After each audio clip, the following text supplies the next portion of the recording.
Title 42. We are just hours away from it expiring. And again, Todd Benson got some great video from the border showing Texas law enforcement turning away illegals and sending them back across the Rio Grande. This is something actually we rarely see. It's been years. Since I've seen that. Right? I mean, I can't remember the last time we saw illegals being turned away. I mean, what did we say? What, 6-7 million, we believe, have come across? Well, but let me say about this, that I did hear reports this morning, or read actually in the Wall Street Journal, that they're forcing them to go through the path that they have predetermined. Oh, that so makes they're sense. turning people away, but many of them will be re-entering through the path that they have told them to go. This is their lawful. This is their part that they're saying is lawful, where they're enforcing things. Well, no, what they're enforcing is for them to walk through at the right checkpoint and say the word amnesty, and that's all they're enforcing. Yeah, exactly. Well, that's what Anthony was saying the other day. Speaking of which, he's joins us once again. Yes, let's bring in RAV Border Team, Anthony Ayero. He is in El Paso, Texas. Oscar El Blue in Tijuana, Mexico. Guys, great to see you. Anthony, Title 42, you got some overnight video in El Paso. Tell us what you saw and what you make of it. Well, Title 42 was just reinstated by Joe Biden. Unfortunately, this does not seem like it's going to be stopping any of the mass migration that is already currently underway. What we're witnessing out here the last few nights, or should I say last night, was close to 1,200 people at any given moment laying on the banks of the river, waiting for their processing to be done by Border Patrol. And they were imported, and right now there are still more people arriving out there at the famous Gate 46.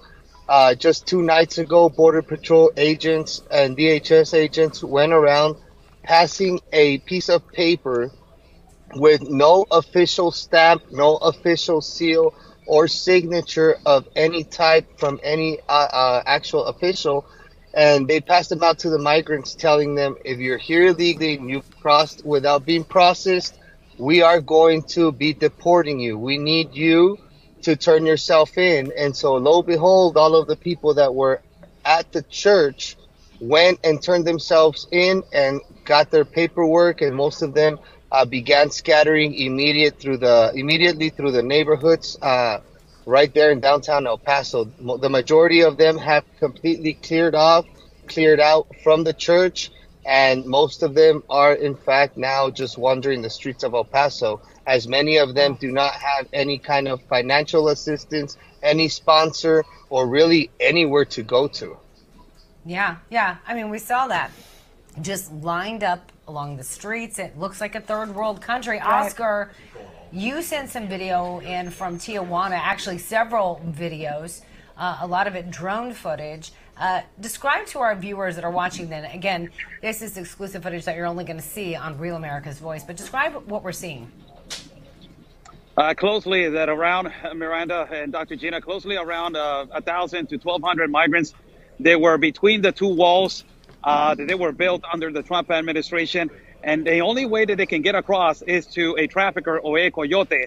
As they were awaiting, 300 of them, they were awaiting for almost a week. And then it started exacerbated, growing until yesterday. It was almost 1,200 of them waiting between the two walls to see if the Border Patrol are going to attend them and process them into the United States of America. As we speak right now, they are located still on that particular place, close to 800 of them.